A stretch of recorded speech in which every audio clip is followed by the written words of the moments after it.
நான் இன்னைக்கு செய்ய போகிறது வாழைக்காய் வறுவல். வாழைக்காய் வந்து 2 எடுத்துக்கோங்க. 2 எடுத்துட்டு அந்த மேலே இருக்கிற தோலை வந்து நல்லா உரிச்சிட்டு இதுக்கு வந்து என்னென்னா நம்ம மிளகாத்தூள், கரம் மசாலா, கலமாவும் அந்த ஃப்ளாக்ஸ் சீட்ஸ்ன்னு சொல்லுவோம், அதை வந்து நான் பொடி பண்ணி வச்சுருக்கேன். இது எல்லாத்தையுமே நல்லா மிக்ஸ் பண்ணிவிட்டு ஒரு 1/2 hour வந்து ஊற வச்சுட்டு அதுக்கப்புறம் நம்ம வறுக்க போகிறோம். இப்போ எப்படி செய்கிறது அந்த வீடியோவில் சொல்கிறேன், வாங்க பார்க்கலாம். நான் இன்றைக்கி செய்ய போகிறது வாழைக்காய் வறுவல். வாழைக்காய் வந்து 2 எடுத்திருக்கேன். ஒரு 3/4 tablespoon மிளகாத்தூள், 1/2 tablespoon கரம் மசாலா, 1 tablespoon கடலை மாவு. இது வந்து ஃப்ளாக்ஸ் சீட்ஸ்னோட பவுடர். தேவையான அளவு உப்பு. ஃபஸ்ட்டு வந்து நம்ம வாழைக்காயை வந்து தோல் வந்து நம்ம லைட்டாக உரிச்சிக்கலாம். அதாவது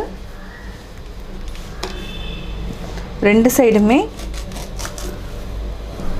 இந்த மாதிரி கட் பண்ணிக்கோங்க.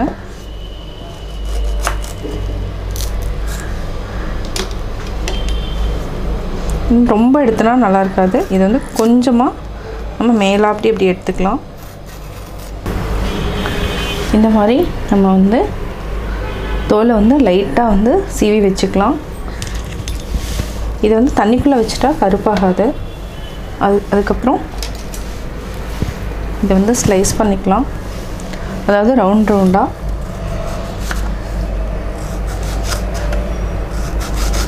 இதை வந்து தண்ணியில் உடனே போட்டுருங்க, இல்லைன்னா கருப்பாயிடும்.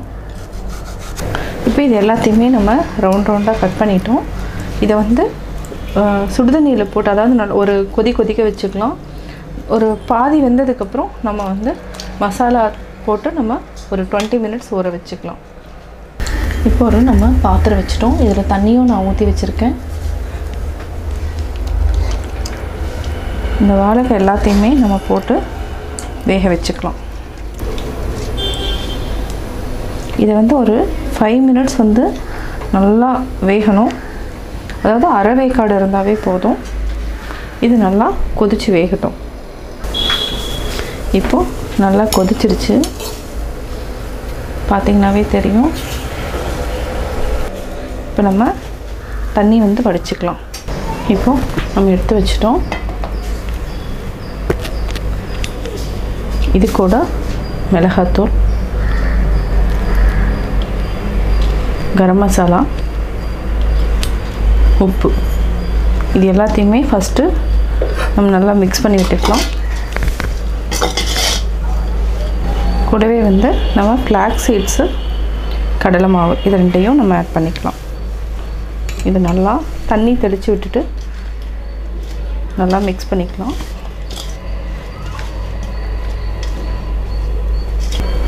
இப்போ இன்னும் நம்ம கொஞ்சம் தண்ணி ஆட் பண்ணிக்கலாம்.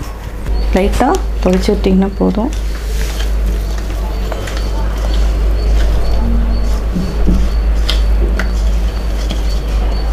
சால்ட் வந்து கம்மியாக கூட போட்டுக்கோங்க. தேவைன்னா அதுக்கப்புறம் கூட நம்ம ஃப்ரை பண்ணதுக்கப்புறம் கூட போட்டுக்கலாம். நல்லா பரட்டி விட்டுட்டு இதை வந்து நம்ம ஒரு 20 நிமிஷம் நல்லா ஊற வச்சுக்கலாம். அதுக்கப்புறம் நம்ம எடுத்துக்கலாம். 20 minutes ஆகிடுச்சு. நம்ம இப்போது ஃப்ரை பண்ணிக்கலாம். இப்போ நம்ம போட்டு எடுத்துக்கலாம்.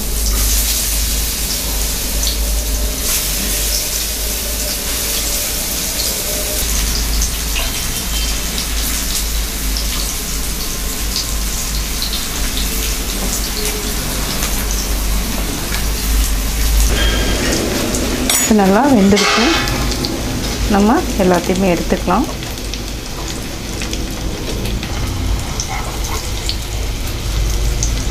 நல்லா எண்ணெயை வடித்து விட்டுட்டு எடுத்துக்கோங்க. இந்த மாதிரி ஒரு டிஷ்யூ பேப்பரில் எடுத்து வச்சுக்கலாம். சுவையான வாழைக்காய் வறுவல் ரெடி. நான் வாழைக்காய் வறுவல் எப்படி செஞ்சேங்கிறத பார்த்தீங்க. கட்டாயம் உங்களுக்கு பிடிச்சிருக்கும். நீங்களும் வீட்டில் ட்ரை பண்ணி பார்த்துட்டு உங்களுடைய கமெண்ட்ஸ் எனக்கு சொல்லுங்கள். பிடிச்சிருந்தால் லைக் பண்ணுங்கள். மறக்காமல் எங்கள் சேனலை சப்ஸ்கிரைப் பண்ணுங்கள்.